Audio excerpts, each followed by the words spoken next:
Are you having a hard time figuring out what to get Dad for Father's Day?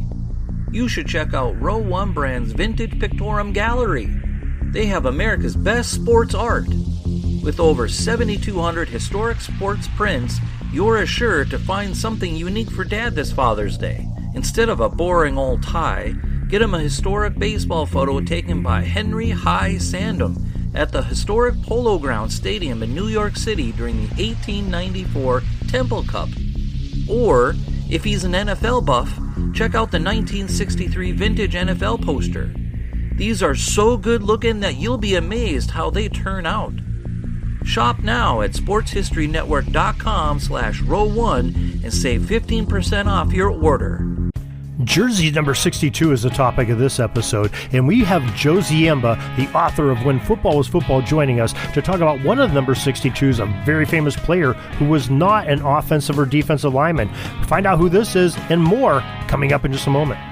This is the Pigskin Daily History Dispatch, a podcast that covers the anniversaries of American football events throughout history on a day-to-day basis. This is your host, Darren Hayes, and we're podcasting from America's North Shore to bring you the memories of the gridiron, one day at a time. So with Mike and Gene Monroe, as well as Jason Neff supplying us with their tunes, let's go no huddle through today's football history headlines. This podcast is part of the Sports History Network, your headquarters for the yesteryear of your favorite sport. You can learn more at sportshistorynetwork.com. Hello, my football friends. This is Darren Hayes of PigskinDispatch.com, and welcome to another bonus edition of the Football by Numbers series. And tonight, we are talking about jersey number 62, the greatest players in NFL history that wore that jersey 62. And I've got some great help again. Our old friend Joe Ziemba is back once again. I think I have to get him a time card here in the Pig Pen. Joe Ziemba, welcome back to the Pig Pen. Darren, thank you so much. Your shows are always such a delight to participate in, and thank you again for having me on the program. Oh, well, thank you. We just enjoy your knowledge and expertise that you bring in and really entertain us here. So we're looking forward to some great Joe Ziemba stories. No pressure now. No pressure. Oh, okay, look out. Well, Joe, how's everything going with the When Football Was Football podcast? Podcasts are going great. We have some interesting things coming up right now currently, depending on when this show airs. We have a program on Jimmy Councilman, who was the last coach to lead the Cardinals to the NFL championship. Unfortunately, that was in 1947, so it's been a little bit of a drought for the team. In the near future, we're going to cover what training camps, what happened during training camps way back when, which should be fun. And then looks like we're also going to do a little mini history on the college all-star game, which normally would take place every August in Chicago in front of crowds of over 100,000 people. So it was the Super Bowl before there was a Super Bowl. Yeah, that was an interesting series.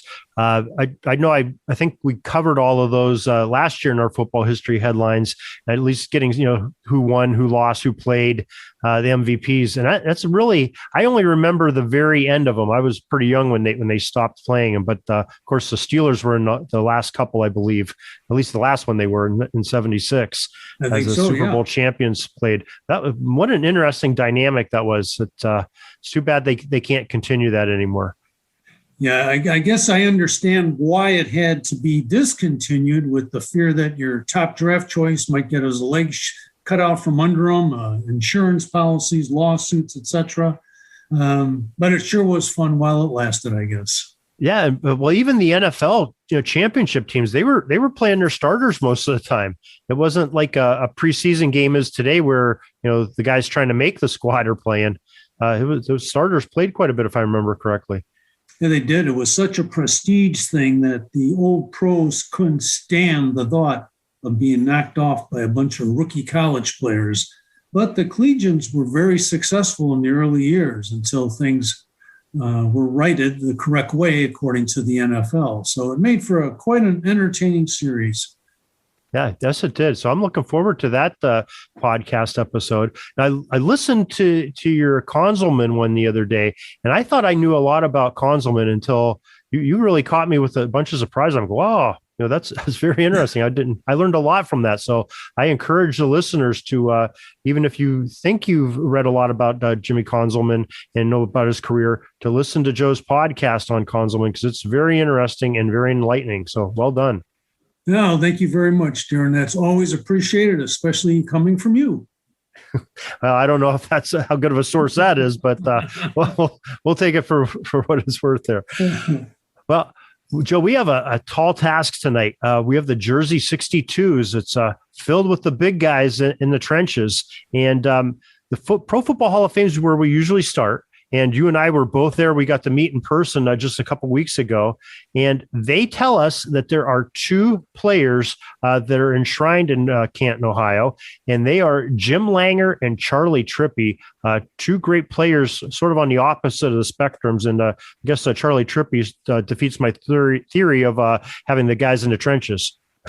Yeah, Charlie Trippi was the backfield star of the Chicago Cardinals. So this is a subject close to my heart anyway.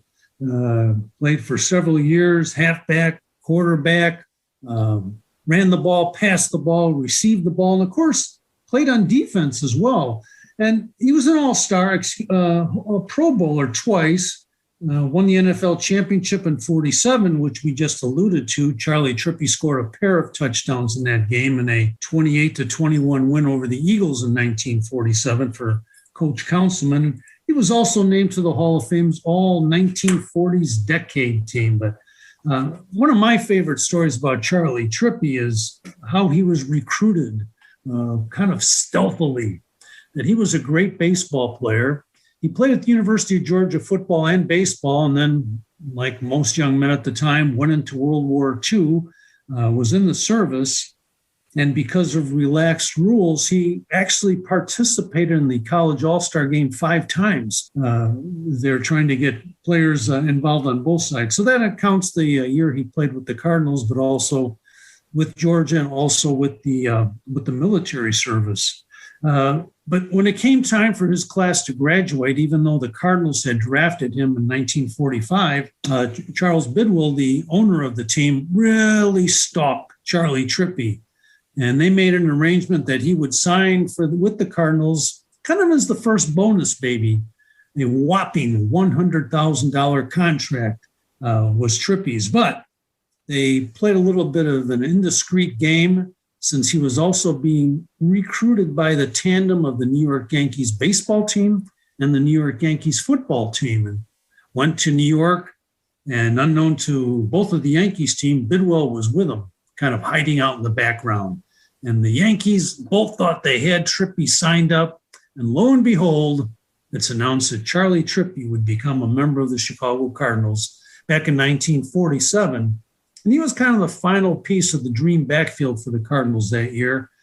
They had 4 All-Americans, which was Trippi, Pat Harter of Wisconsin, Paul Chrisman of Missouri, Marshall Goldberg of Pittsburgh, and then Goldberg went over to defense during the year, and Elmer Angsman of Notre Dame took his spot on offense. But Trippi was the final piece in 47 and wore that number 62 for a few years with the Cardinals, and made us proud wearing that jersey as a member of the NFL champion Cardinals back in 1947. Wow. So the thing with Bidwell, that was sort of pre-planned by Bidwell. Do you think Trippi was aware of that too, that Bidwell was in his entourage?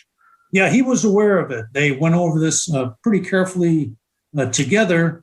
In fact, Trippi wanted to sign with the Cardinals earlier, and Bidwell said, well, let's see what they offer. And that way, you know that our offer is fair, which it was very fair. No one had been paid that kind of money in the NFL before. Well, maybe Red Grange, but this came from a variety of sources back in 1925. So, yeah, it was quite interesting. And Trippi did continue with a minor league baseball career as well with the Atlanta Crackers of all team, as well as playing with the Cardinals. But he definitely was in on the charade, so to speak, with Mr. Bidwell. I learned something new every time I talk to you, Joe. That's fascinating. That's a new twist on that story that I thought I knew. So great. Thank you for that. Sure. So, yeah, I think Charlie Trippi was he's just one of those names in history history of football that just jump right out at you. And what an exciting player he must have been to watch.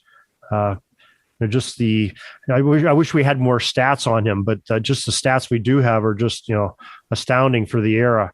A real triple threat. And the wonderful thing about it is Charlie Trippi is still with us today at age 99. Really? Oh, I didn't know that either. So, Now, have you ever got a chance to speak with him? Yeah, I did interview him for my book, When Football Was Football, years ago. And we talked on the phone a few times. I got to meet him twice in person. Just a real gracious gentleman and very helpful with his comments and very honest with them as well. So I really enjoyed it. In fact, all those Cardinals they were really pleased that someone was finally recognizing them. And it wasn't my intent to say, oh, no one knows about the Cardinals. People did, but there had not been any full-length documentation done about their championship year. So he was just one of those guys that was very helpful in my research and well as for answering questions and uncovering what might be under some of those NFL rocks. Wow. I mean, nothing better than getting it right from the source. Great job. Yes. Great job on the research. Okay. I think we're definitely in agreement that Charlie Trippi goes on to our list tonight. Yeah. Okay. So he's our first one.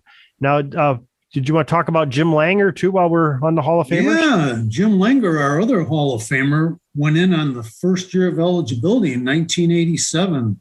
He was undrafted and played at South Dakota State. You wonder, how does a guy from South Dakota State get to the Hall of Fame? Well, when he finally got on the roster, became a six-time Pro Bowler. He was on the all 1970s decade team. Just a tough player. Became the starter at center for the Dolphins in 72. And then played 128 consecutive games for the team, including 2 Super Bowl victories. So I would very strongly recommend he be on our list. In fact, I got a kick out of finding that he has an award named after him, the Jim Langer Award of all things. That's given to the nation's top Division II lineman each year in his honor. So well-deserving for Jim Langer, and I think he deserves to be on our list tonight as well. I agree. When you're on the undefeated Dolphins team, I think you got to make that, and you're snapping to some great quarterbacks here with Greasy and Earl Morrall.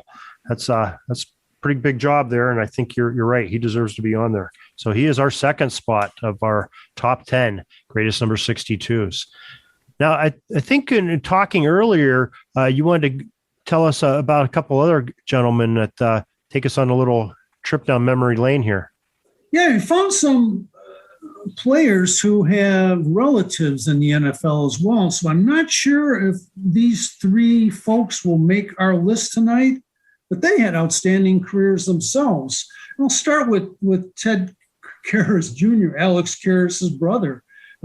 His son also played in the NFL with the Redskins, but he only wore the number 1 season, although number 62, although he was 9 years in the National Football League with the Steelers, Bears, Lions, and Rams. So he would be the first of our siblings that I wanted to chat about tonight. The second player is Palmer Pyle. His brother Mike was a mainstay on the line for the Chicago Bears for many years, although William Palmer Pyle, he played 6 seasons for the Colts and the Vikings and also for the Raiders in the American Football League. But he has a wonderful backstory. It's one of those things that you're only going to hear on the Pigskin Dispatch. His father-in-law was Tony Arcata, the mob boss of Chicago, who started out working for Al Capone,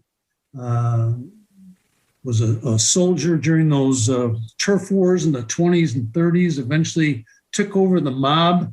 The marriage did not last, but he married Tony's daughter, Marie. So I thought that was quite an interesting story. And somewhere in there is Eric Kummerow and Jake Kummerow, who also were related and also played in the NFL as well. And the final of the siblings is Brian Baldinger, if I pronounce that correctly.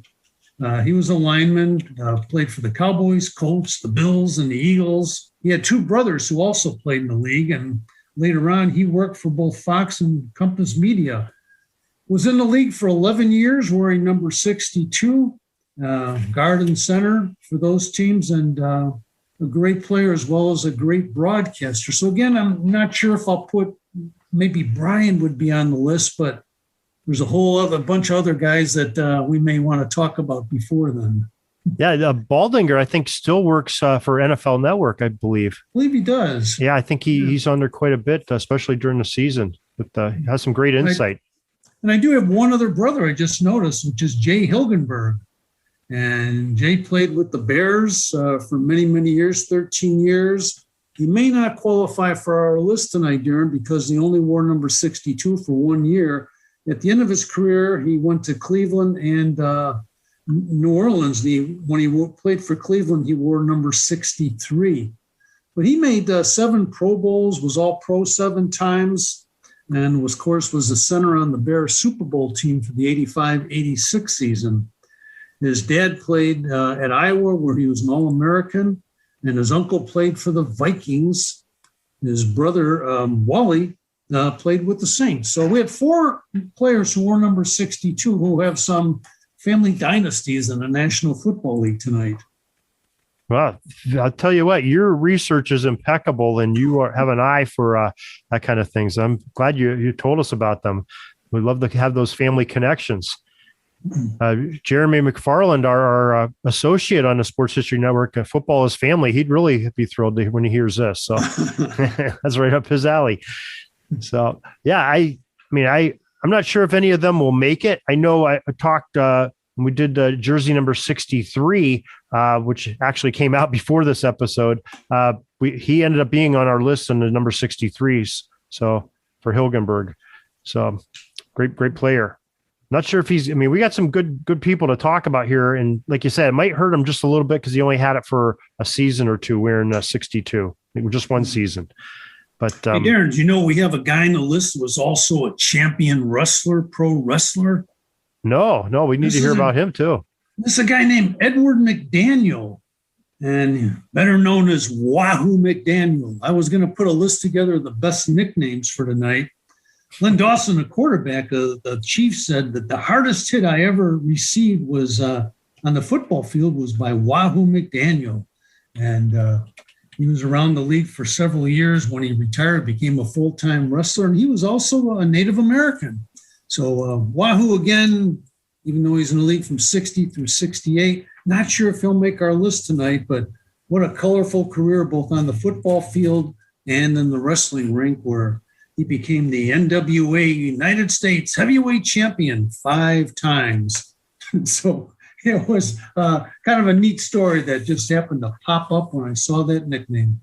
It definitely is. That's probably a great episode for somebody's podcast someday, to just have all the NFL players that were pro wrestlers too. There's quite a handful of them, and a lot of good ones too. So that's interesting. All right. Do you have anything else to add on some of these connections and interesting stories? Let's go with one more strange story. This gentleman's name was Jim Hayes, born in 1940, wore number 62, played for the Vikings, Charleston Rockets, the Houston Oilers. He was on the fringe, but what was neat about Mr. Hayes was in 1971, he admitted that he was 42 years old, which means he got a few years in practice when he kind of said he was right out of college, and he wasn't. But it's neat, that sort of thing, with all the very specific and strenuous scouting that's done today. You're not going to find a guy who's going to tell us he's actually maybe 10 or 11 years older than he really is. So that's Jim Hayes. Not going to be on our list, I don't think, Darren, but another interesting story. But I love the last name, though. Oh, yeah. I was going to ask you. I wonder where I saw that name before. I don't know if I like the insinuations that were with it. I don't lose connection there with them there. But all right. Well, thank you for those informations. That's some great little backstories there. I'd love to hear that kind of stuff. You're right. You don't hear that anyplace else, but from Joe Ziemba. Those are some classics there. Well, how about we talk about some of these substantial number 62s, guys that have a shot at making this list? Yeah, we have several, I think. And if you want, I can start out with Todd McClure, a center. Sure. From 2000 to 2012 with Atlanta. He played 198 games, all with number 62. And he was a starter from the year 2000 to the year 2012. So just a very reliable and versatile player. And I think we should consider him someone who every year starts after his rookie year, started and played every single snap almost. So that was McClure. Yeah, definitely an Iron Man. Only had a couple seasons where he missed a few games. Yeah, definitely under consideration. I don't know if I'd put him on yet because we've got some guys that have a little bit more with the Pro Bowls and the All Pros and some championships, which is helpful because it's hard. I was talking with Warren Rogan the other night, and it's hard with these, especially offensive linemen, because there's not really any good stats, especially from the earlier years, like pre-1990, to find it. Now, here's somebody that played in the 2000s. It's hard to find good numbers for them. Yeah. To help compare them to their peers. I guess it helps if they were named an All-Pro, and doesn't have to be a Pro Bowler, but if you can look in and find out where someone perhaps made some kind of magazine's All-Pro team that looks like they're getting some kind of recognition. For example, Jerry Fontenot played with the Bears in New Orleans and Cincinnati from 89 through 2004.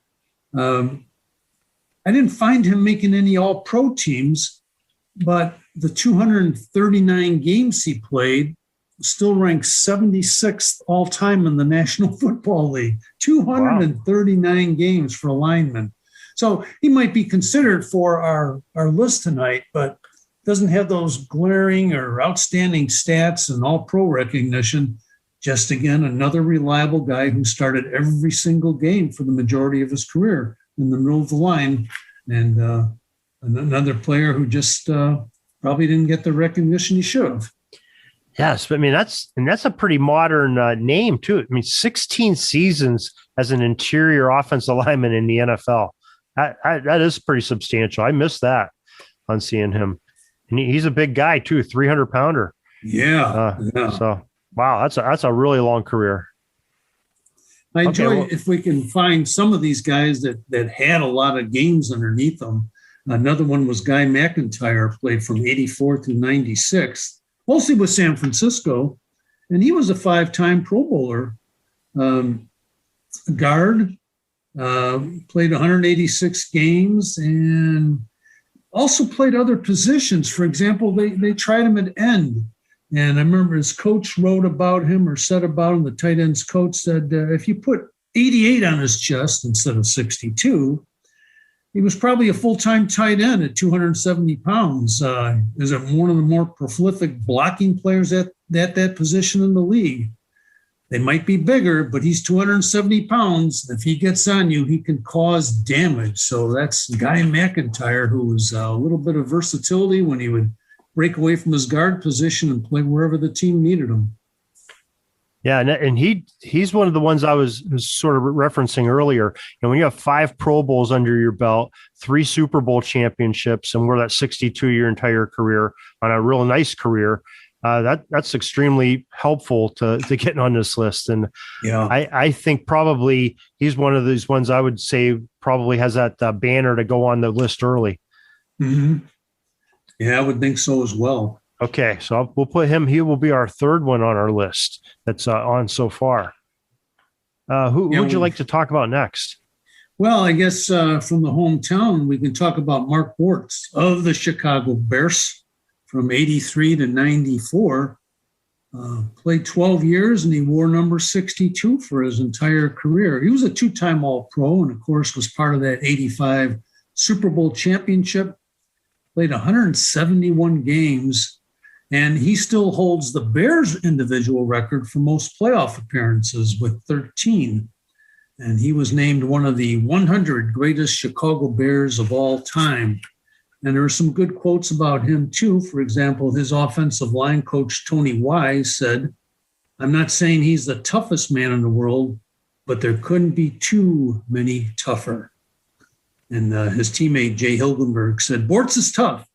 He's the kind of guy that if you blindside him, you might hurt yourself." And even Mike Ditka said, "Mark is not awed by anybody. He plays as hard as he can, as long as he can, and he has great strength." So, again, a guy who I think we should consider. He played his entire career with number 62 and has some of the hardware, being all pro and a Super Bowl champ to go along with it.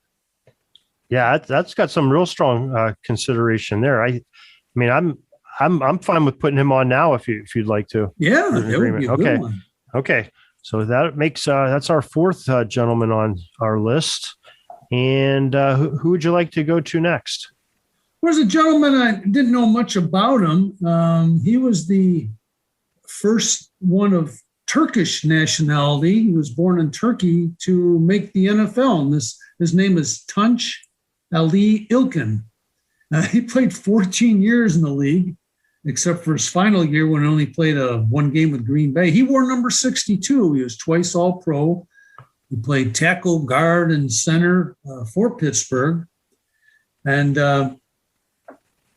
14 years as a player and 23 years as a broadcaster for the team. Unfortunately, he had to retire last year. He's battling ALS, but just a wonderful career with the Steelers. And as I said, he played all but one game with the team when he went to Green Bay. So might be considered for our list. There's several other good ones coming up that we've been able to find as well. He's a personal favorite of mine. I mean, I'm being a Steelers fan. I definitely remember him playing, but he has been such a great broadcaster. He broadcasted the Steelers games for 23 years, like you said, but he also, with his former lineman teammate of the Steelers, Craig Wolfley, they had a daily talk show where fans could call in and you listen to him, especially during the season. It was every Monday through Friday for a couple hours. And he just had to step down from that probably about in the last month because of the ALS. Yeah. And so it's kind of sad to see him go because him and Wolfley had such a dynamic they were both very strong Christian men. Their beliefs were a good part of their show, but they just had so much fun and throwing jabs at each other and telling old stories of Chuck Noll, doing everything to them till the cows come home, and them just enjoying it. And been playing against some of those 1970s era defenders that were still on the Steelers when they came in the league in the early 80s. It's just a really enjoyable stories, and I'm really going to miss hearing him every day. But great memories of Tunç İlkin, great player and even better person. And our thoughts and prayers are with him. Hopefully he'll be able to beat this and return to action. I hope so. Okay, so we'll put him on a standby mode here. Okay. I don't think we're sold on him yet. But I have another player who's a current player, also has a brother in the league, which is Jason Kelsey, the center for the Eagles right now. He's played 142 games up to this point with the Eagles and 142 starts, 4 times Pro Bowler. His older brother, Travis, of course, plays for Kansas City. So might be a consideration. He's still in the middle of his career. Hopefully has many years to go, but some impressive stats when you think he's started every single game he's played in the NFL. Yeah, he's another one that sort of, jumps right off the page at you when you look at these guys. 3 All-Pro seasons. That's pretty substantial, especially in this era of having 32 teams and playing the amount of games that he has in kind of a not even a full career yet. He's nine seasons in there, and he's still going strong. He'd be another one that I would put under consideration if you're okay of putting him on the list now. I think he is. We talk mostly about players who've been around or in the past, but we have one who's right in the middle of a very dynamic career. So it'd be great to consider him. Right. Even if he didn't play another game, he would definitely be one under consideration to jump right off at you. So yeah, good pick there. So that takes us. That's our 5th player that we put on the list so far. we've got another player, Casey Wiegman, who's, at least from what we can determine in our research, has worn the number 62 the most seasons. That would be 16 years. Played with the Bears, the Jets, Kansas, Denver. He started every game the last 11 years in the league. He started 97 through 2011. And we had talked about how the linemen sometimes don't get recognized. He did have one All-Pro season or one Pro Bowl, but USA Today at one time had named him to their All-Joe team for 5 consecutive years, which is dedicated to blue-collar players who don't get recognized but certainly deserve to be recognized. And at one time, this statistic goes back to 2007, he had snapped the ball 5,340 straight plays for while he was in the league. I think at that time he was with Kansas City. So again, another durable player, not quite recognized as much as he should, but never took a day off, never took a play off. Yeah, I think definitely I remember him playing too, and the Pro Bowl. I think that definitely puts him into consideration. Maybe talk about at the end as a candidate, unless you think otherwise. No, I think he should be under consideration. Yeah, okay. I think he deserves it. Okay. And do you have anybody else you'd like to talk about? Yeah, I have a couple more linemen, which have some nice statistics again. A guard, Marco Rivera, 3-time Pro Bowler. Started the last 9 years in the league. He began in 97 with Green Bay and finished in 2006 with Dallas. Started a right guard, never missed a game that he was in, started every single game the last 9 years. And it's hard to believe, but in 2002, I believe it was, he was the first Packer lineman to be named to the All-Pro team in like 20 years, which really seemed a little odd at the time when I saw that about him. So his offensive line coach, Larry Bigtole, said about him that Rivera might be the toughest guy in the National Football League. He's just an old throwback. He doesn't win every down, but he wins more than his fair share. And then he added, it's hard for me to believe that the Green Bay Packers could go this long, 20 years, without having a Pro Bowl offensive lineman.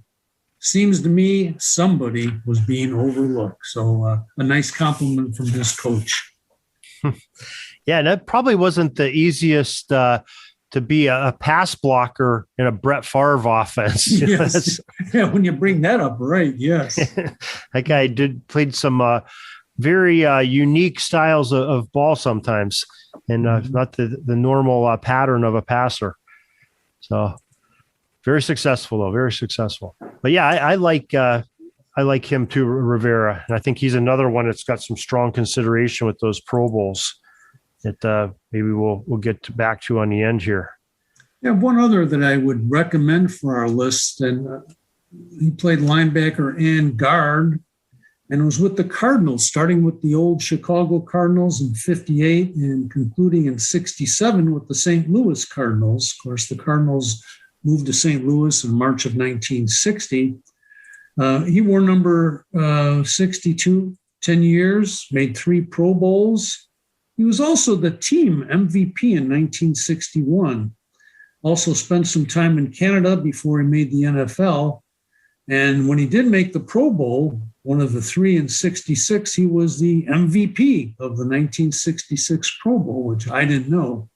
One of the PR people from the Cardinals said that Dale Meinert did everything except play in slow motion. He walked and talked slowly, but when he got on that field, he was a blur of energy.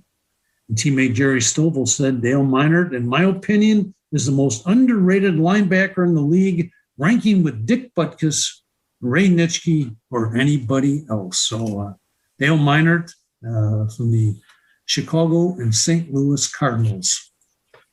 Yeah, but I started looking at this list about a week ago and knew that you were going to be on here. I have stars all by his name. I said, "Oh, boy, this is going to be one that Joe's going to be bringing up." But I'm surprised. I thought he would be sort of out of the gate here for you, but that's right in your wheelhouse. But I agree, and I think he is that substantial of a player that I would probably put him on the list right away too, because I think he's one that I think is good. So that'll take us up to 6 on our list so far, with a lot of good candidates out there too that we've discussed. Okay, I do have a couple, 3 others that sure, again might be there, might not be. One I'd like to mention is Dan Jiggets of the Chicago Bears. Probably not a candidate for the list, but he was on the team for 7 years and is still involved in broadcasting in Chicago, wore that number 62 for all 7 years. But he played for Harvard and then went to the NFL after turning down Ohio State. And then we have a gentleman, Don Masick, center and guard for San Diego for his entire career from 76 through 89. Wore number 62 for 14 years. He was on the all-rookie team, but that really is the only all-league recognition he received, although he only missed 8 starts in his entire long career. And from 81 through 83, the offensive line that he anchored allowed the fewest sacks on per passing attempt in the National Football League. The Chargers rewarded him by naming him to their Team Hall of Fame in 2004. When he retired, he was the number 5 all-time in games played for the Chargers. So that was Don Masick from the Chargers. All right, yeah, that's an interesting. I didn't have him on there, but that's definitely an interesting story on him. He might be a possibility. Yeah, definitely could be a possibility on that. Okay, you said you had a couple more too, or? A couple more, yeah. Chris Gray, a guard for Seattle, drafted by the Dolphins, but went over to the Seahawks instead of franchise. He still has the franchise record for consecutive starts with 121, and he's ninth in the league in the team history with 145 total games. When he was on that line, they made 5 consecutive playoff appearances. Couldn't find any Pro Bowls or All-Pro seasons, but just another reliable guy. And, of course, when you have 121 consecutive starts, that's somebody you can rely upon. Most definitely. Most definitely. We'll go back a few years.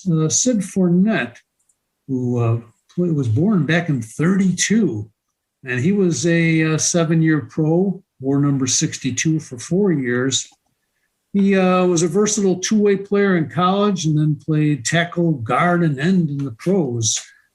Again, couldn't see where he made any all-pro teams, but played for the Rams, Steelers, Dallas Texans, and New York Titans, and made All-American in college play as a college player and played 82 games in the NFL, but didn't see him in any all-pro list. Yeah, that's kind of surprising because that's a name I recognize even. Yeah. So, okay. Yeah, my final player up for suggestion, again, born in the 1930s, Mike Sandusky, 9-year starter with those Steelers, who you're familiar with, wore number 62 for all 9 years, made the Pro Bowl in 1960 and was All-Pro in 1962, and was a 4th-round pick back in 1957. So probably not the statistics we're looking for to make our list, but we've been talking about reliable linemen, and here was a guard who made 9 years as a starter with the Steelers and had a very credible career. So I'll be quiet for a while. Okay. Now, I have one that, and I don't think we mentioned him yet, but he's one that maybe has a good shot, maybe has a shot at this list, and that's Ed White. Ed White was a guard tackle, played with the Minnesota Vikings, came in 1969, played with them all the way to 1977, then was with the San Diego Chargers for another 8 seasons. So he had 17 seasons in the league. Now, did wear 67 for part of that career with the latter part with the San Diego Chargers. But his first 9 years, Minnesota, number 62, he was an all-pro 4 times an NFL champion, and I believe they're counting that as the 1969 Minnesota Vikings when they won the NFL. And that's super. I guess it really wasn't the Super Bowl yet. We know it as a Super Bowl now, but they consider that the championship for the Vikings of the NFL. So that is one I think maybe has some consideration with the 4 Pro Bowls. I like that. Yeah. The other one I had, and I don't think we discussed, was Jeremy Newberry. He is another offensive lineman. They had 2 Pro Bowls under his belt, center guard combo there, and he played from 1999 to 2008 in the league. Did miss the 2006 season with a knee injury, but San Francisco 49er for 7 of those seasons, and then 1-year stints with Oakland and the Chargers. So he was all California in his NFL career. But another guy, he had 107 starts and 120 games and 2 Pro Bowls. Not sure if he'll have quite the numbers of some of the other guys we have, but definitely substantial. And then Daryl Dess is another one that had some all-pro markings to him. I'm sorry, Pro Bowls to him. He had 2 Pro Bowls. He was another guard tackle. Came in with the Steelers in 58 and is probably most well known as a New York Giant. He had 2 stints with the Giants, a total of 10 years, and 2 years with the Washington franchise. And just another outstanding player, 104 starts, 146 games that he was suited up for. North Carolina State product. I'm not sure that Daryl will make it, but definitely a substantial player that probably we should make mention of. Yeah. Do you have anybody else before we sort of go into our deliberations here? I do not, and I didn't think it would be this difficult when we're talking the majority of our players tonight are linemen, but it is tough to get down to that final 10. It sure is. This may be even a little bit easier when you have backs and receivers that you have their stats that compare, or even defensive backs. But yeah, this does get tricky. But let's just review our 6 that we do have on the list. That's Charlie Trippy, Jim Langer, Guy McIntyre, Jason Kelsey, and Mark Bortz is who I have as our. I'm sorry, and Dale Meinert is our 6th one. Okay, good. Didn't mean to forget Dale. So we have 4 more to choose from. Now, these are some of our guys that we said we wanted to come back to and talk about. Todd McClure, Chris Gray, Don Masick, Casey Weigman, Marco Rivera, Tunch Ilkin, Jeff Christie, Daryl Dess, Jeremy Newberry, Ed White, Jerry Fontenot, and Mike Sandusky, and I think that on Dan Jiggets is who I have that we marked down. I think I got everybody. I like Casey Wigman because 16 years in the league. Again, he didn't have a lot of all pros, but he was an all Joe. I like that. You're a little partial to that being an all Joe, right?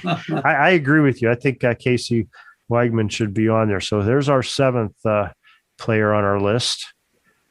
And I think you made a real convincing case for Marco Rivera too. Yeah, he had a nice career, and I can see where we have others that might be a possibility. But I would like to see him on there. 3-time Pro Bowler and started every single game his last 9 years. That's amazing. Right. So we'll put him on as our 8th player. So we have 2 more to choose from. How about Tunch? You like Tunch Ilkin?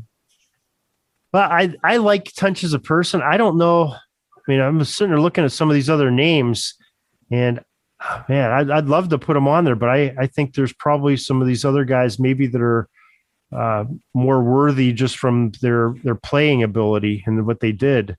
Not that Tunch was a bad player, but he had two Pro Bowls, and he was a good, solid player. But like I said, I'm trying to do it not with my heart, but with trying to do it with what's. I mean, the other one that I didn't really even consider until you spoke about him is Jerry Fontenot. Yeah, looking at him now, 239 games. Woo. Yeah, that's a substantial player when you do something like that. Now, he didn't have the respect of I don't think he had any All-Pros, correct? Correct. Or Pro Bowls or All-Pros. But gosh, if you play 239 games as an interior lineman in the modern NFL, that's all the respect in the world there, you know. And from 92 to 2003, he started every game he played. Yeah, I think we gotta shed him some love, and I think he needs to be on this list just for being that Iron Man and hanging in there for so many years. You agree? I do agree. Yes. Okay, yes. So he is our 9th. So now we can, as Ed McMahon used to say, set the timpani. We have our last candidate to go on our list here. We have several. Todd McClure might be a good one. 198 games. I think we have Mark Bortz on there already.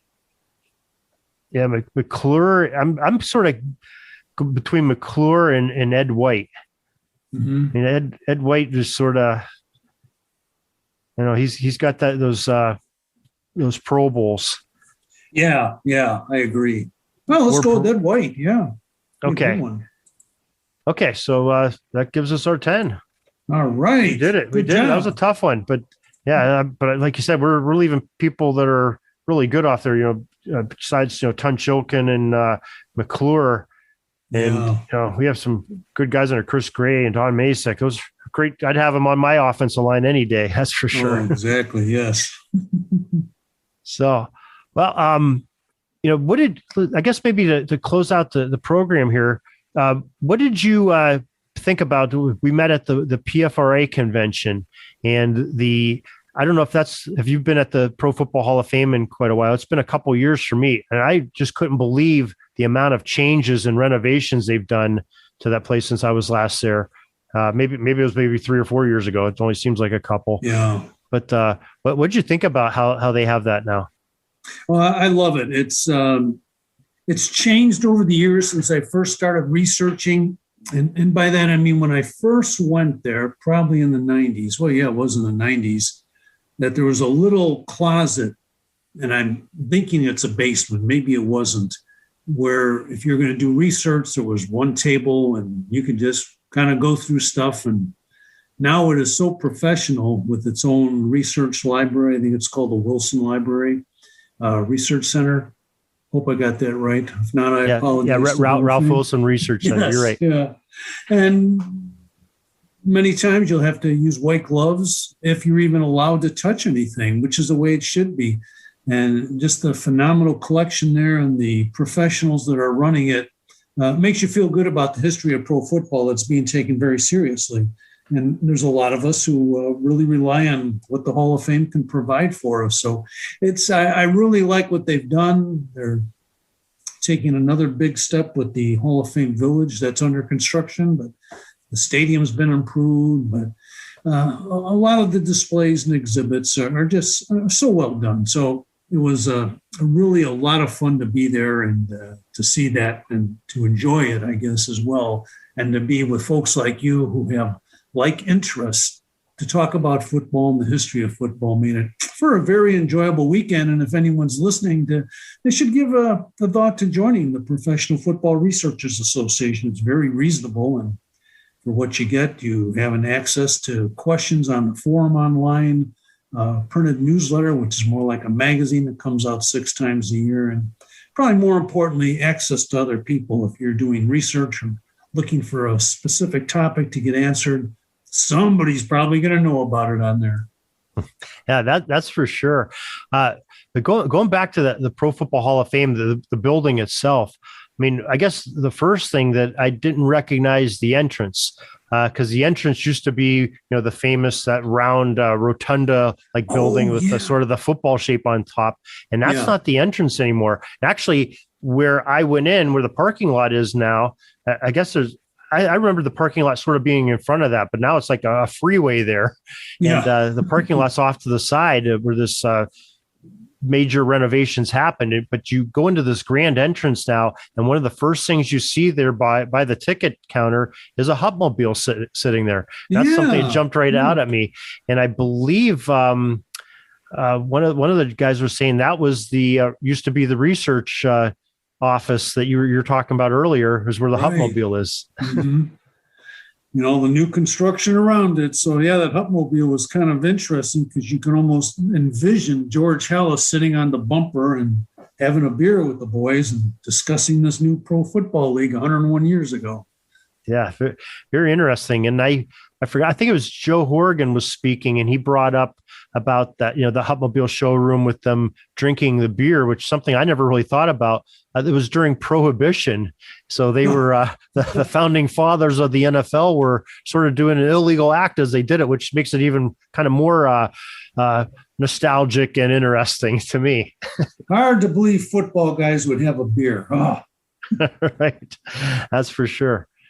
Well, Joe, I appreciate your time and your wealth of knowledge that you brought into these jersey number 62s. And thank you for that once again. And we look forward to these upcoming editions of your When Football Was Football. And you're still working on that book. We're excited. We can't wait for that to come out here in the future. So. Oh, thank you. Yep. The book is coming along. The history, the early history, the forgotten history of the Bears and the Cardinals. So we're looking forward to having that completed soon. That's excellent. That's excellent. Okay. Well, Joe, I thank you again for your time. And I think we got you down for some more numbers real soon. Can't wait to hear from you there too. Well, we look forward to that. Thank you again, Darren, for having me on the program. Always fun, always enjoyable, and I always learn something from you. So thank you very much. Peeking up at the clock, the time's running down. We're going to go into victory formation, take a knee, and let this baby run out. Thanks for joining us. We'll see you back tomorrow for the next podcast. We invite you to check out our website, pigskindispatch.com, not only to see the daily football history, but to experience positive football with our many articles on the good people of the game, as well as our own football comic strip, Cleat Marks Comics. Pigskindispatch.com is also on social media outlets, Facebook, Twitter, Instagram, and don't forget the Pigskin Dispatch YouTube channel to get all of your positive football news and history. A special thanks to the talents of Mike and Gene Monroe, as well as Jason Neff for letting us use their music during our podcast. This podcast is part of the Sports History Network, your headquarters for the yesteryear of your favorite sport. You can learn more at sportshistorynetwork.com. At the Sports History Network, we're all about sports yesteryear, and so we're so pleased to introduce you to Row One, an online memorabilia gallery and shop that brings your sports history to life anywhere. The Row One gallery includes over 5,200 gorgeously reproduced prints of team posters, game program covers, game tickets, advertisements, and more in baseball, pro and college football, pro and college basketball, and more. And any gallery item may be printed in a variety of sizes on wood, metal, canvas, acrylic, or poster paper. And in Row One shop, check out the thousands more of unique items with the retro and historical designs dating back to 1876, including t-shirts, long sleeve shirts, phone cases, mugs, blankets, pillows, towels, and even shower curtains. Go to sportshistorynetwork.com, ROW1, for access to the full Row One catalog and for gallery prints and gift items, plus get a 15% discount off all prints on the Row One Pictorum Gallery with coupon code SHN15. Follow the link on the show notes.